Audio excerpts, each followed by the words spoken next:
बहुत समय पहले अवंती नगरी में एक बहुत धनी ब्राह्मण रहता था। उसके पास सोना, चांदी, खेत, पशु और अपार धन संपत्ति थी।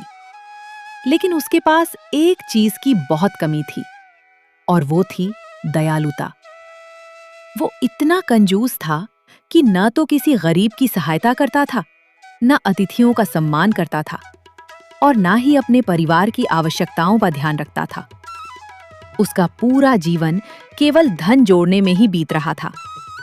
धीरे धीरे उसके स्वभाव से उसके परिवार वाले भी दुखी रहने लगे। लोग उससे दूरी बनाने लगे, लेकिन उसे इसकी कोई परवाह नहीं थी। उसे लगता था कि धन ही जीवन की सबसे बड़ी ताकत है। लेकिन समय हमेशा एक जैसा नहीं रहता। कुछ समय बाद उसके व्यापार में भारी नुकसान होने लगा। कहीं धन चोरी हो गया, कहीं व्यापार डूब गया और जो थोड़ी बहुत संपत्ति बची थी वो भी धीरे धीरे समाप्त हो गई। कुछ ही वर्षों में वो निर्धन हो गया। अब उसके पास न धन था, न मित्र और न ही सम्मान।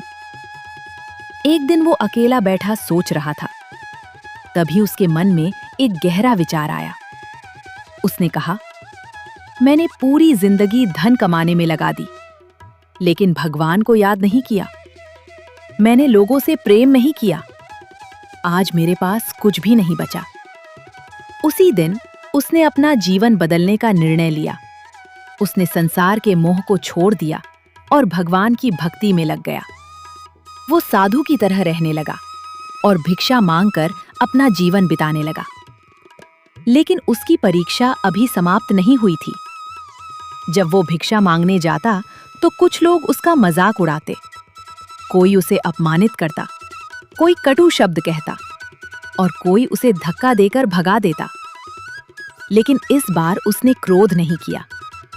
वो मन ही मन कहता, मेरे दुख का कारण कोई दूसरा नहीं, मेरा अपना मन है। उसने समझ लिया कि जब तक मनुष्य अपने मन को नियंत्रित नहीं करता, तब तक वो कभी शांति नहीं पा सकता। धीरे धीरे उसका मन शांत होने लगा। वो हर परिस्थिति में भगवान का नाम लेने लगा और उसे भीतर से एक अद्भुत शांति मिलने लगी।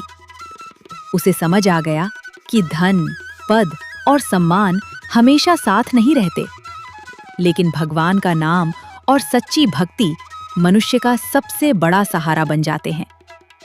भागवत पुराण में ये कथा हमें सिखाती है कि सुख और दुख का सबसे बड़ा कारण बाहरी दुनिया नहीं, बल्कि हमारा अपना मन है। जो व्यक्ति अपने मन पर नियंत्रण पा लेता है, वो कठिन परिस्थितियों में भी शांत और प्रसन्न रह सकता है। इसलिए धन कमाना गलत नहीं है, लेकिन धन को ही जीवन का सबसे बड़ा लक्ष्य बना लेना मनुष्य को दुख की ओर ले जाता है। सच्चा सुख भगवान की भक्ति, अच्छे कर्म और मन पर नियंत्रण रखने में है। अगर आपको ये कथा पसंद आई हो तो कमेंट में लिखिए, जय श्री कृष्ण।